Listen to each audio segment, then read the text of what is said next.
हरे कृष्ण, आप सभी का स्वागत है मेरे YouTube चैनल पे। मैं हूँ श्री चैतन्य चंद्रदास। तो आज हम ये स्पेशल वीडियो कर रहे हैं। हमने जैसे बोला था कि जो डिस्क्रिप्शन में आपको एक लिंक दिया है गूगल फॉर्म भरने के लिए, जिसको कुछ प्रश्न है, क्वेश्चंस है भक्ति के बारे में, तो पूछ सकते हैं। तो बहुत सारे लोगों ने यहाँ से प्रश्न पूछे हैं और ये फॉर्म पे हमें काफ़ी सारे प्रश्न आए, तो हम कुछ प्रश्नों का उत्तर देने का प्रयत्न करेंगे। तो ऐसे हम रेगुलरली करेंगे। तो आप कृपया करके आप जो भी प्रश्न है आप नीचे डिस्क्रिप्शन में वहाँ पे लिंक है गूगल फॉर्म का, आप वहाँ पे आपका डिटेल्स भर के आपका क्वेश्चन उधर लिख सकते हैं। तो हम उसका जब भी 15 दिन में 20 दिन में एक बार हम ऐसा वीडियो करेंगे जहाँ पे आपके क्वेश्चंस का आंसर होगा। तो हम तुरंत जाएंगे। हमारे क्वेश्चन आंसर करीब 20 लोगों ने क्वेश्चंस पूछे हैं, तो हम थोड़ा देखेंगे इसमें क्या क्या क्वेश्चन है और उसका उत्तर हम देने का प्रयत्न करेंगे। हरे कृष्णा। तो ये है वैभवी मिश्रा, जो उत्तर प्रदेश से है, वो एक स्टूडेंट है। तो उन्होंने पूछा है कि जैसे हम पहले भगवान के धाम में रहते थे और वहाँ से हम इस भौतिक जगत में आए हैं, तो इस भौतिक जगत में आने का कारण था ईर्ष्या, एनवी फॉर द लॉर्ड। लेकिन ऐसा भी तो हो सकता है कि यहाँ से हम फिर से भगवान के धाम जाएंगे तो फिर से ईर्ष्या हो सकता है और फिर से हम यहाँ पे आ सकते हैं भौतिक जगत में। ऐसा हो सकता है क्या? ऐसा नहीं हो सकता, क्योंकि भगवान ने उसमें भगवद गीता में कहा है, यद गत्वा निवर्तन्ते तद धाम परमम मम। जो मेरे धाम में एक बार फिर से लौट के आता है वो फिर से यहाँ भौतिक जगत में आता नहीं है। हम देख भी सकते, देखो अगर छोटा बच्चा है उसको आग बहुत अच्छी लगती है, आग, मुझे आग में हाथ डालना है। मम्मी बोलती है नहीं, वो अच्छा नहीं है आपके लिए, उसमें हाथ मत डालो। लेकिन फिर भी वो जाता है अग्नि के पास और अग्नि में अपनी उंगली डाल ही देता है, तो तुरंत उसको चटका बैठ जाता है। आग में हाथ डालते तो उसको कितना चटका बैठता है। फिर मम्मी बोलती है हाँ बहुत अच्छे, अभी फिर से डालो जरा, फिर से डालो। नहीं बोलते नहीं डालो फिर से। वो बोलते नहीं मैं क्या। उसको वो ज़िंदगी भर याद रहता है कि कैसे चटका बैठा उस अग्नि से, उस फायर से, तो वो हमेशा दूर रहेगा उस फायर से। उसी तरह हमें भौतिक जगत में आके इतने सारे क्लेश हमारे जीवन में आते, आदि दैविक, आदि भौतिक, आदि आत्मिक, जन्म मृत्यु जरा व्याधि, इतने क्लेशों से त्रस्त हो के जब हम बाद में भगवान के धाम चले जाते हैं तो हमको वो मेमोरी फ्रेश रहता है। फिर से हम आग में हाथ डालने का गलती नहीं करेंगे, फिर से हम यहाँ पे नहीं आते। जो भौतिक जगत है, इतने सारे क्लेश है, यहाँ पे हम फिर से नहीं आते, क्योंकि भगवान के धाम में इतना सुख है, इतना आनंद है। तो एक बार जो व्यक्ति जाता है, यद गत्वा निवर्तन्ते तद धाम परमम मम, फिर से वो भौतिक जगत में नहीं आता। दूसरा प्रश्न पूछा है पीयूष कुमार, जो लखनऊ से है। वो पूछ रहे हैं कि जैसे जो मुस्लिम रिलीजन है, इस्लाम रिलीजन, उसमें वो मांस खाते, मीट खाते, तो क्या वो भगवान के धाम जा सकते हैं? देखो, जो भी रिलीजन्स है, अलग अलग प्रकार के जो धर्म है, मुस्लिम, क्रिश्चियनिटी, सिख, हिंदू, सनातन धर्म जो है, उसमें उनके ग्रंथों में जो कहा है और उनके जो मैसेंजर ने जो कहा है, अगर वो फॉलो करते हैं एग्जैक्टली, तो वो भगवान के धाम जा सकते हैं। इसमें कोई भी प्रश्न नहीं है। जैसे सूर्य होता है, सूर्य को अलग अलग लैंग्वेजेस में अलग अलग नाम है। जैसे रवि बोलते हैं, जैसे भास्कर बोलते हैं, जैसे सूरज बोलते हैं, जैसे सूर्य बोलते हैं, सन बोलते हैं। There are so many names for one entity. सूर्य एक ही है लेकिन अलग अलग नाम है। वैसे ही भगवान एक है, उनके अलग अलग नाम है अलग अलग धर्मों में। तो इसके लिए हमें झगड़ा नहीं करना चाहिए। तो उस धर्म के लोग अगर उनके दिए हुए स्क्रिप्चर और जो भी पुराण या कुरान या जो भी उनका जो मैसेंजर ने उनके लिए जो स्क्रिप्चर दिया है, अगर उसका वो पालन करते हैं तो वो भगवान के धाम जरूर जा सकते हैं। अगला प्रश्न है गौरव, जो एक स्टूडेंट है डिब्रूगढ़ असम।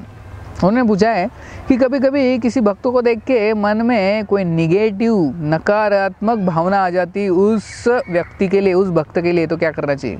देखो, जब हमें कोई भक्त मिलते हैं या भक्तों से हम मिलते हैं तो हमें कभी कभी ईर्ष्या हो जाती है, ये भक्त ऐसा है, ये भक्त मेरे से ज़्यादा है, तो निगेटिव कभी कभी ऐसे भावना आ जाती है, हम फॉल्ट फाइंडिंग करने लगते हैं। तो भक्ति से one who finds faults with others, that means he himself has that fault.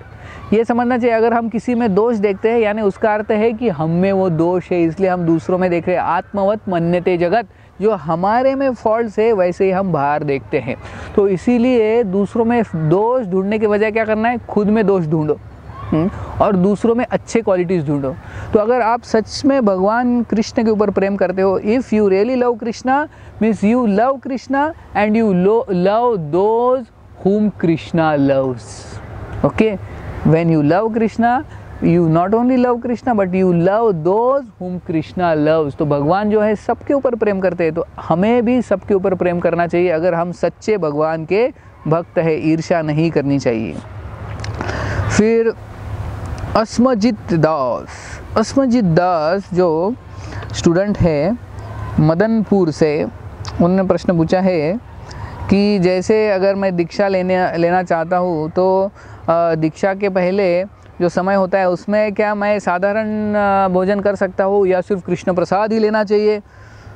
यह सिर्फ कृष्ण प्रसाद ही लेना चाहिए। जब भी हम लेते हैं तो कृष्ण को अर्पण करके ही लेना चाहिए, बाकी चीज़ें नहीं लेना चाहिए। इनिशिएशन के पहले हो या कभी भी हो, जो भी खाते हैं भगवान को अर्पण करके खाना चाहिए। नहीं तो भगवान बोलते हैं कि भगवद गीता में जो भी व्यक्ति अन्न मुझे अर्पण नहीं करता वैसे ही खाता है तो वो पाप खा रहा है, पाप। He is only not offering food to Krishna and he is eating that means he is only eating sins and nothing else। Bhagavad Gita में भगवान खुद कहते हैं। तो भगवान क्या कह रहे हैं? पत्रम पुष्पम फलम तोयम यो मे भक्त्या प्रविशति तदम भक्ति उपारित अश्नामी प्रेतात्मा। कि मुझे क्या चाहिए? मुझे ज़्यादा नहीं चाहिए, मुझे थोड़ा सा फल दे दो, पानी दे दो, पत्ता दे दो, फूल दे दो, बस। भगवान को ज़्यादा चाहिए नहीं।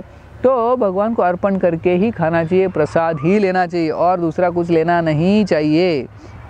और दूसरा प्रश्न उन्होंने पूछा है कि गुरु ब्रह्मा, गुरु विष्णु, गुरुदेव महेश्वर, इसका अर्थ क्या है? गुरु साक्षात पर ब्रह्म, श्री गुरुवे नमः।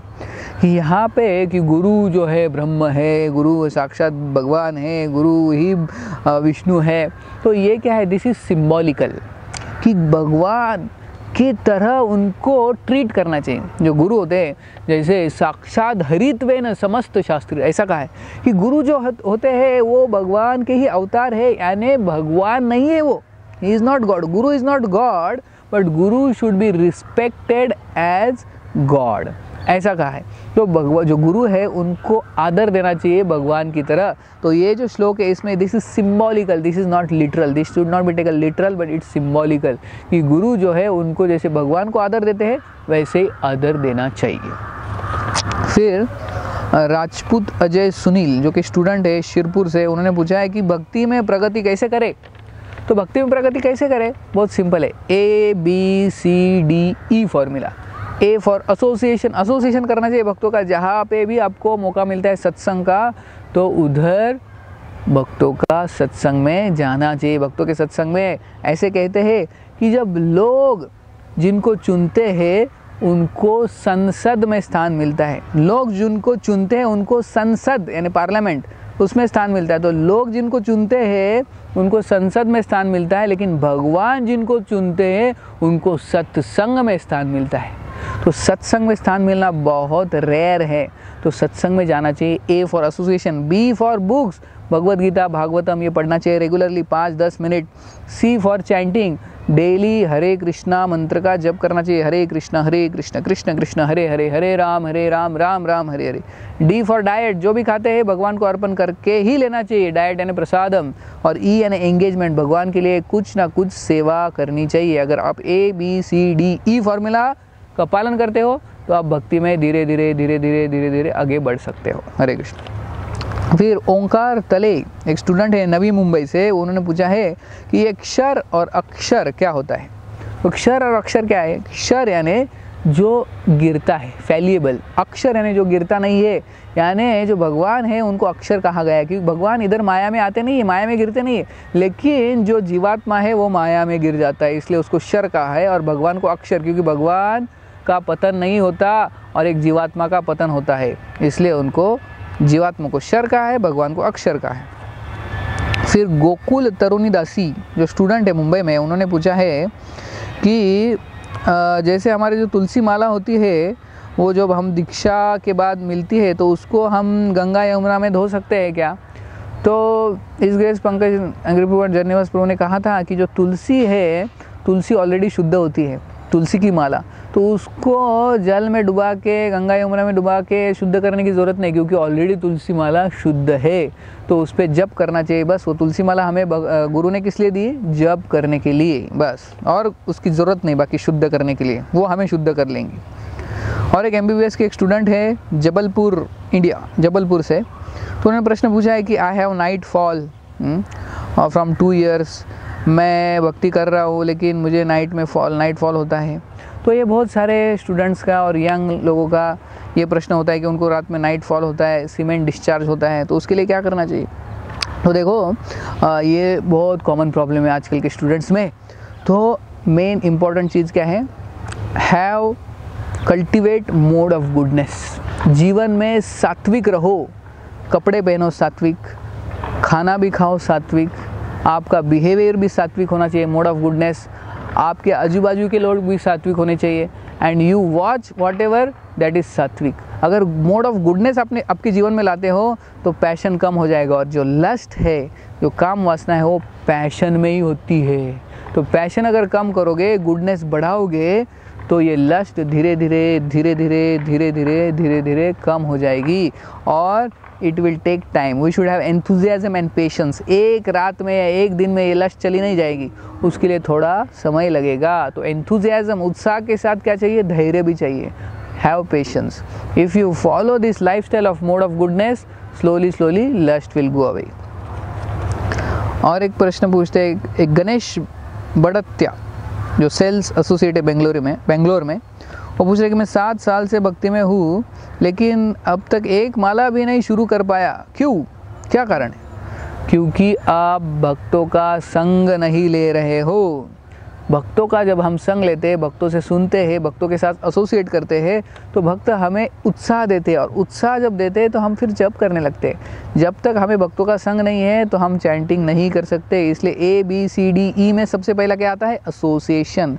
First association is very important, that is भक्तों का सत्संग। और एक जो स्टूडेंट है